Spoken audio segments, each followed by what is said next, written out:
Asesante Jaya Jaya Wijayati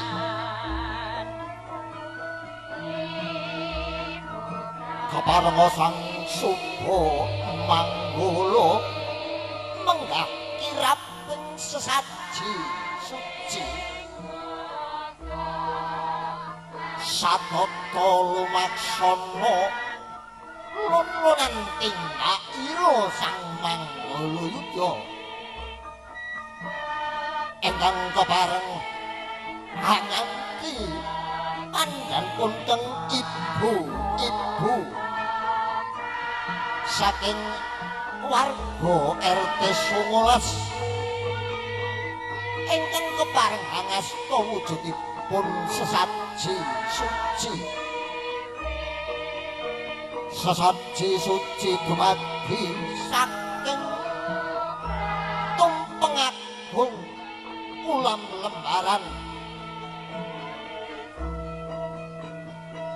lahing kono pratandha hotek ing titahing Jawata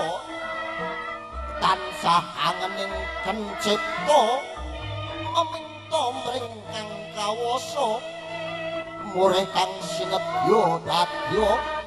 kang kinarya teka kang jinangka lumaksana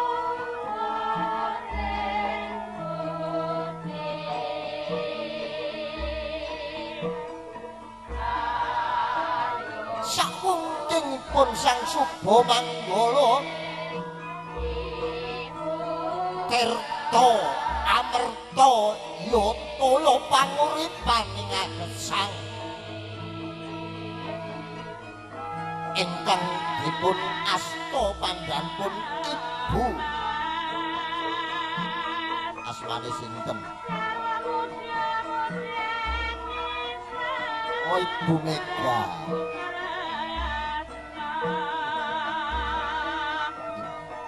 oh iya Ibu Mega Purwanto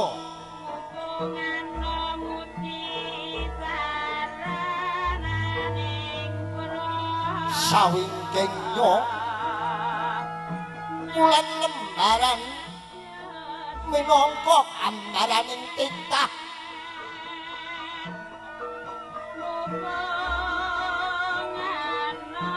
ingkang kinitahaken ing bumi pertiwi ingkang kepareng hangasta wujudipun wulan lembaran nginggih Ibu Tari Wahyu Wibaga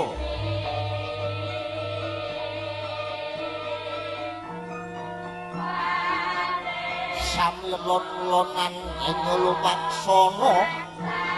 hangati ati setiti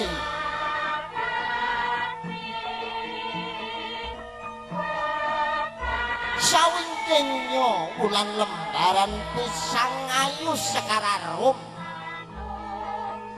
murih bumi pertiwi kang katemben wisuda mugi tansah pikantuk rumuming dening pangeran kang kawasa ya Gusti kang akarya loka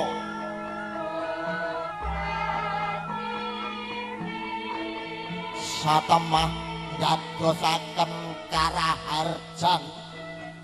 pramila ing kono pisang ayu pinilih minangka pisang raja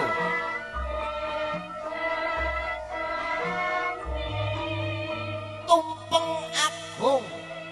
ingkang kepareng dipunasta Ibu Yana pratandha titah kang tumitah ing jagat raya mliginipun dusun Pecukan tansah manengku puja wonten ngarsanipun Gusti Pangeran kang akarya jagat ing wingkingipun tumpeng asahan cacah sekawan Prateng ugan ingkang tinuju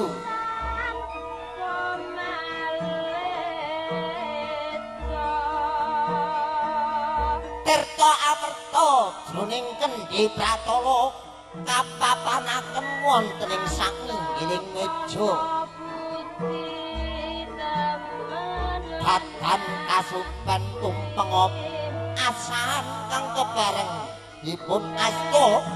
Ibu Welasih Topal menapa dene Ibu Anak Ari sampun prapeng ugan ingkang tinuju gyok kapapanaken papan kang sampun cumawit